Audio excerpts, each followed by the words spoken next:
അപ്പോൾ ഒറ്റ വിസിലിൽ 2 കറി, 2 കളറിലെ കറി ഒറ്റ വിസിലിൽ. എല്ലാവരും ട്രൈ ചെയ്ത് നോക്കൂ. നമ്മൾ സമയമില്ലാത്ത വീട്ടമ്മമാർ കണ്ടുപിടിക്കുന്ന എളുപ്പ വിദ്യകളാണ്, ഞുണുക്ക് വഴികളാണ്. ഒറ്റ വിസിലിലെ 2 കറി. ഹായ് ഗായ്സ്, നമസ്കാരം, വെൽക്കം ടു മൈ ചാനൽ. ഞാൻ കോംബോ കറികൾ എൻ്റെ പച്ചടി കോംബോ ആയിട്ട് ചെയ്യുന്നത് പോലെ ഓലനും എരിശ്ശേരിയും ഞാൻ കോംബോ ആയിട്ടാണ് ചെയ്യുക. രണ്ടിൻ്റെയും മെയിൻ ഇൻഗ്രീഡിയൻസ് ആണല്ലോ പയർ. അപ്പോൾ ഇത് ഞാൻ കോംബോ ആയിട്ടാണ് ചെയ്യുന്നത്. നന്നായി കഴുകി, എനിക്ക് ആ ഓലനകത്ത് ഇതിൻ്റെ നിറം വരുന്ന ഇഷ്ടമല്ല, അതുകൊണ്ട് ഞാൻ അത് മാത്രം വെച്ചിട്ടുണ്ടാക്കും. ഇതിപ്പം ഓണത്തിൻ്റെ സദ്യക്കല്ലേ.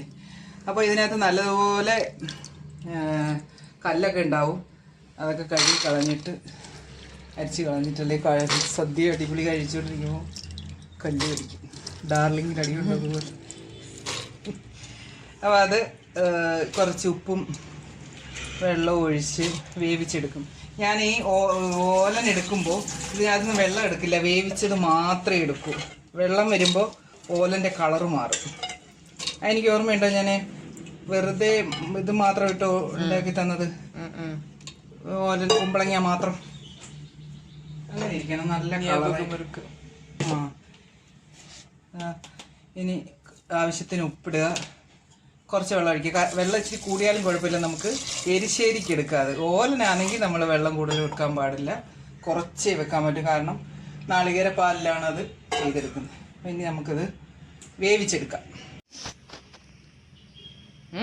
അപ്പോൾ പയർ വേകുമ്പോഴത്തേക്കിന് നമുക്ക് ഓലന് വേണ്ടിയിട്ട് കുമ്പളങ്ങ കഷ്ണങ്ങളാക്കാം.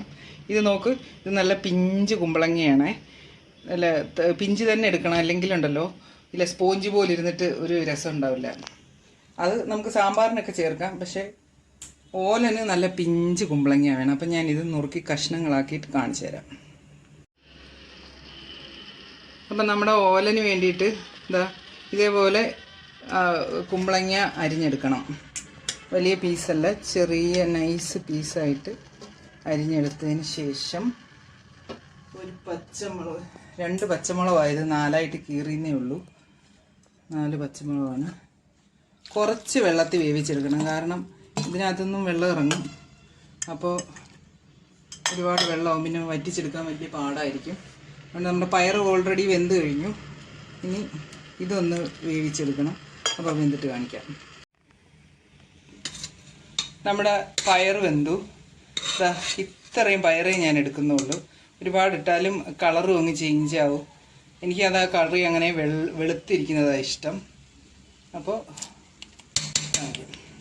ഞാൻ ആ പയറിൻ്റെ വെള്ളം എടുക്കുന്നതേ ഇല്ല, ഇങ്ങനെ ഇത്ര മാത്രമേ എടുക്കുന്നുള്ളൂ. ഇനി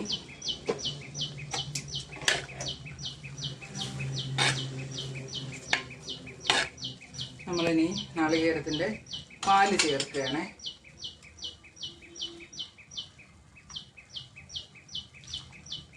നല്ല ഒന്നാം പാലാണ് ചേർക്കുന്നത്. ഇനി അത് തിളയ്ക്കേണ്ട ആവശ്യമില്ല, ഇങ്ങനെ തന്നെ. ഇനി ഉപ്പൊക്കെ നോക്കി കുറച്ച് ഞാൻ തീ ഓഫ് ചെയ്തു.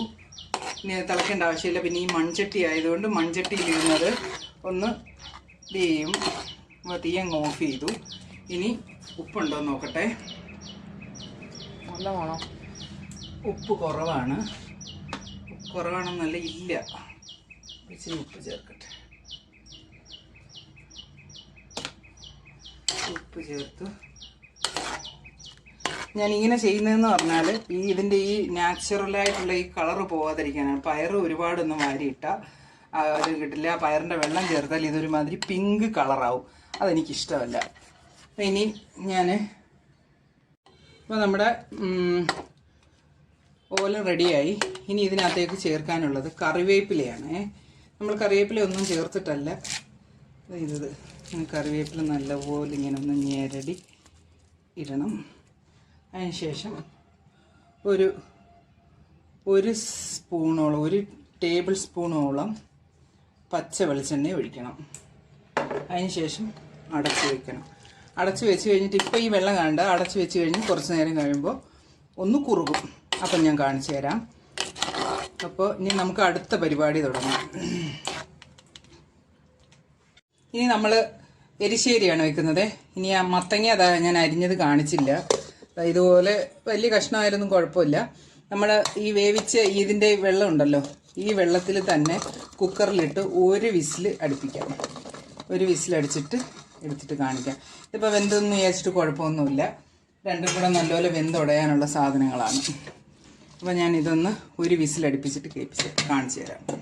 നമുക്കിനി അതിൻ്റെ ഗ്രേവി ഉണ്ടാക്കണം. ഇതൊന്ന് അടച്ച് അടുപ്പേ വെക്കട്ടെ. ഒരു മുറി നാളികേരം, പിന്നെ ജീരകം, മഞ്ഞൾപ്പൊടി, 2-3 ചെറിയ ഉള്ളി, 2 പച്ചമുളക്. ഗ്യാസ് മത്തങ്ങയും പയറും ഗ്യാസാണ്, അതുകൊണ്ട് 2 വെളുത്തുള്ളി ചെറിയ പീസ്. ഒരു വീസിൽ കേട്ടു. നമ്മുടെ മത്തങ്ങയൊക്കെ വെന്തു.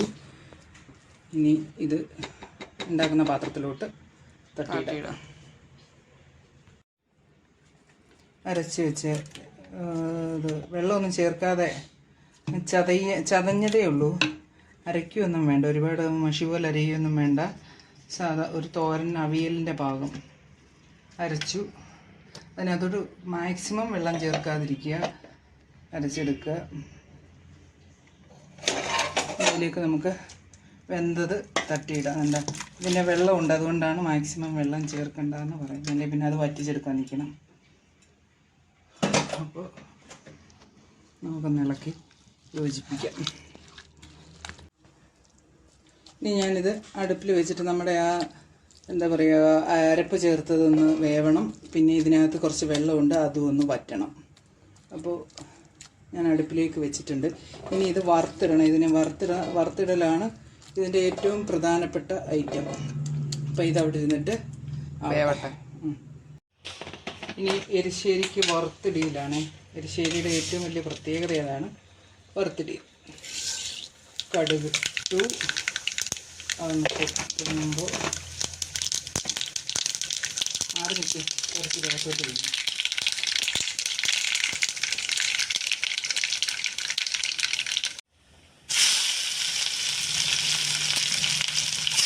സവാള ഇട്ട് അതൊന്ന് മൂക്കട്ടെ. സവാള അല്ല, ചെറിയ ഉള്ളിയാണ്. സവാളയിൽ നിന്ന് നാട്ടുകയാണ്. അതൊന്ന് മൂക്കട്ടെ. അടുപ്പിൽ ഉള്ളി നന്നായി മൂത്തു. ഇനി കറിവേപ്പില ഇടണം. പിന്നെ ചെറിയ ഉള്ളി ഇടണം. ഇതാണ് എരിശ്ശേരിയുടെ കടുവറയ്ക്കൊരു പ്രത്യേകതയാണ്. ഇതിനകത്തുള്ള നാളികേരം വറുത്തിടണം. എൻ്റെ നാളികേരത്തിൻ്റെ വെള്ളം.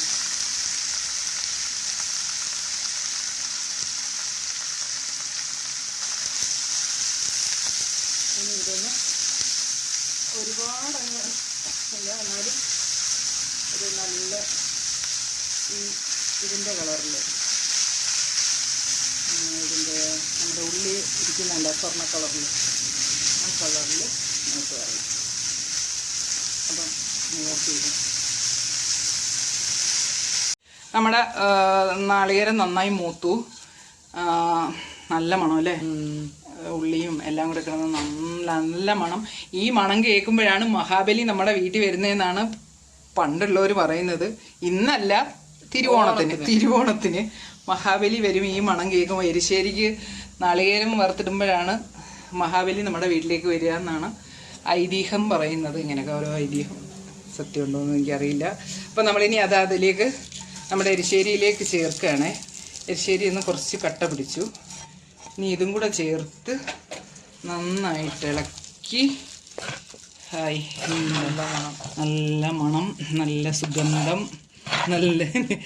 അപ്പോൾ ഒരു കാര്യം ഞാൻ പറഞ്ഞു പോയി, എല്ലാവർക്കും അത്തം ആശംസകൾ. അത്തം 10 തിരുവോണം. എല്ലാവരും തിരുവോണത്തിന് ഈ കറി ഒന്ന് ട്രൈ ചെയ്ത് നോക്കണം. തീർച്ചയായിട്ടും ഇഷ്ടപ്പെടും. അയനയാണ് ഇവിടുത്തെ എരിശ്ശേരിയുടെ ആള്. അയന പറയുന്നത് ഓലശ്ശേരി എന്നാ. എരിശ്ശേരി. അപ്പോൾ എല്ലാവരും ലൈക്ക് ചെയ്യുക, കമൻറ്റ് ചെയ്യുക. ഉപ്പും എല്ലാം ഉണ്ട്, ഞാൻ നോക്കിയതാണ്. ലൈക്ക് ചെയ്യുക, ഷെയർ ചെയ്യുക, സബ്സ്ക്രൈബ് ചെയ്യുക. Okay Bye. ബായ്. അപ്പോൾ ഒറ്റ വിസിലിൽ 2 കറി, 2 കളറിലെ കറി ഒറ്റ വിസിലിൽ. എല്ലാവരും ട്രൈ ചെയ്ത് നോക്കൂ. നമ്മൾ സമയമില്ലാത്ത വീട്ടമ്മമാർ കണ്ടുപിടിക്കുന്ന എളുപ്പ വിദ്യകളാണ്, ഞുണുക്ക് വഴികളാണ്. ഒറ്റ വിസിലിലെ 2 കറി.